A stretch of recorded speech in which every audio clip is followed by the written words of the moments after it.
नमस्कार दोस्तों, मैं उपदेश टाइम न्यूज़ से राजकुमार त्यागी। इस समय मैं कलियापुर गांव में आ चुका हूं, जहां पे एक व्यक्ति को जिंदा जलाया गया प्रधान के द्वारा। ये पूरा परिवार बिलखता रोता हुआ परिवार आप देख सकते हैं। और जो व्यक्ति था जिसके सहारे पूरा परिवार था, ये कालीन का काम होता था, आप देख सकते हैं।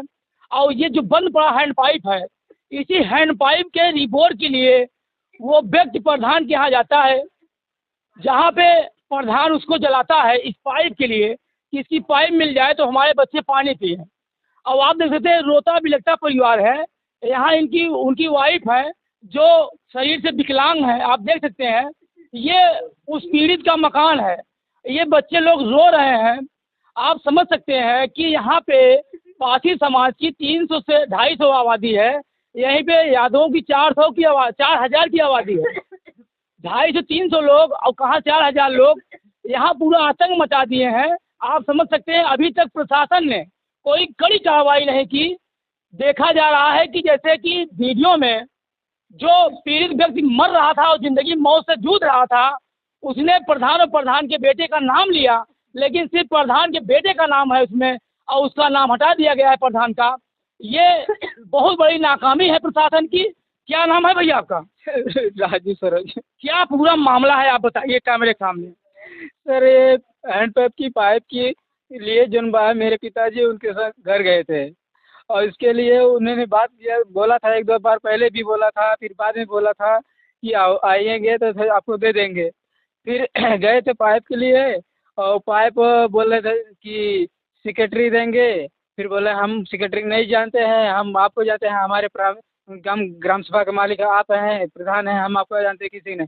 कहते मेरे से अनाथ हम जाता है बंद बको नहीं, अभी मारने लगूंगा। इसके बाद कहा सुन हुआ, विवाद हुआ, फिर कहा बाप बेटे ने मिलकर ऐसा अंजाम दे दिया। बताइए, पाइप मांगने पे धमकी मिलती है, उसके बाद पेट्रोल डालकर जला दिया जाता है।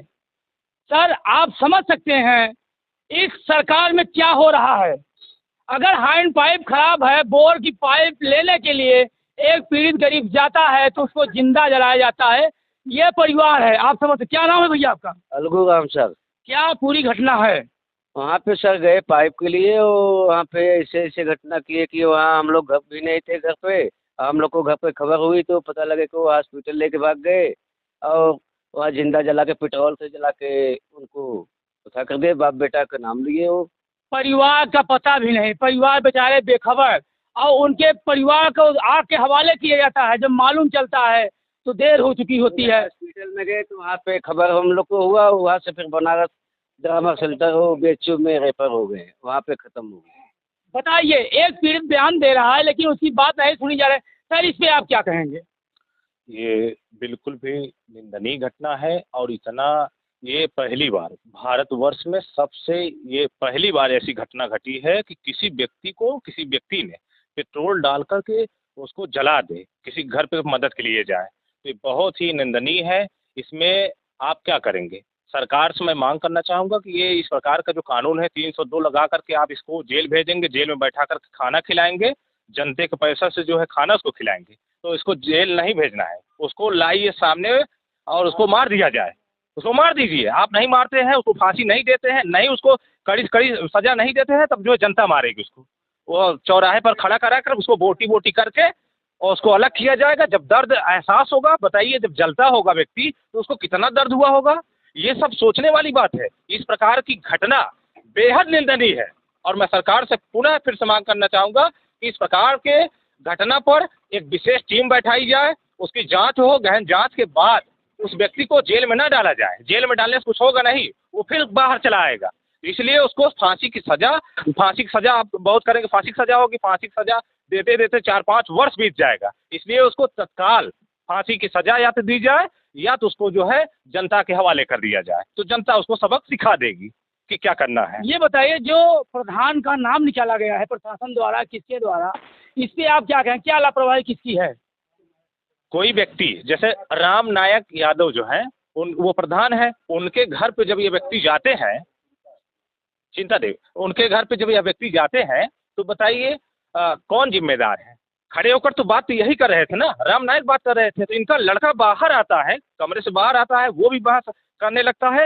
अर्थात दोनों लोगों को अलावा उनके सभी परिवार के लोगों ने मिलकर के इनको जलाने का काम किया। कोई एक व्यक्ति इनको जला नहीं पाएगा, किसी एक व्यक्ति को एक व्यक्ति नहीं जला पाएगा।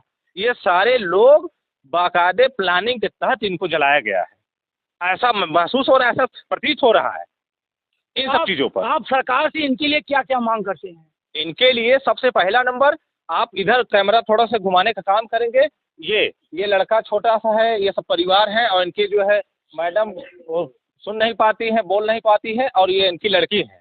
और इधर देखेंगे काम। ये सब स्थिति यहाँ पर देखने के बाद सरकार से मैं मांग करूँगा कि इस लड़के को नौकरी, सरकारी नौकरी दिया जाए, और सरकारी नौकरी के अलावा इनको 1 करोड़ रुपए से कम देंगे तो ये कैसे रह सर कर पाएंगे। और इस बीच में जैसे दांत के बीच में जीभ होता है, उस प्रकार से ये लोग हैं, तो इनकी मदद कौन करेगा?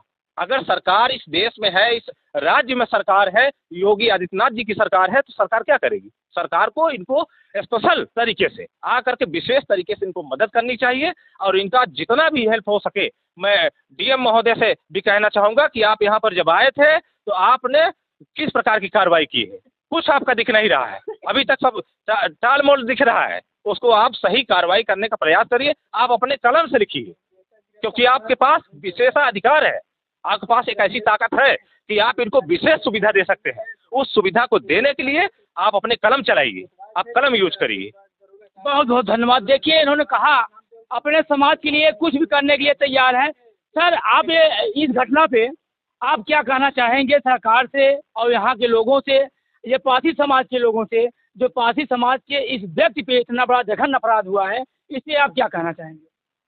देखिए, सरकार को तेज़ी से संज्ञान लेना चाहिए, क्योंकि इनकी हालत देख के कि उस व्यक्ति के 5 बेटे हैं और सब अभी लगभग सब अंडर एज हैं।